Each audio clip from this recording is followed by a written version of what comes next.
ফজরের পরে সালাম ফিরিয়ে কারোর সঙ্গে কথা না বলে এই দোয়াটি 100 বার পড়েন, দুনিয়া আপনার পায়ের নিচে মাথা নত করতে বাধ্য হবে ইনশাআল্লাহ। আল্লাহ রাজত্ব দান করে দিবেন। আপনার অভাব অনটন, দুশ্চিন্তা, অসুস্থতা, পেরেশানি, সন্তান কথা শুনছে না, কোনো কিছুতে উন্নতি নেই, বিদেশে গিয়ে আটকা পড়েছেন, দেশে আসতে পারছেন না, আল্লাহ সব দোয়া আপনার কবুল করে নেবে যদি আপনি করতে পারেন। আল্লাহর উপর ভক্তি ভরসা রেখে আপনি আমল করুন না, আল্লাহ তাআলা অবশ্যই রিজিক খুলে দিবেন।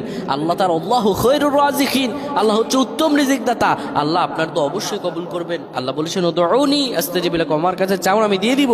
এই কথাগুলো তোমরা শেয়ার করে দিবা, ফ্যামিলি সবার কাছে শেয়ার করবা। তুমি আমল না করো সব পাবা যদি তোমার একটা কথা অন্য কেউ শুনে আমল করে।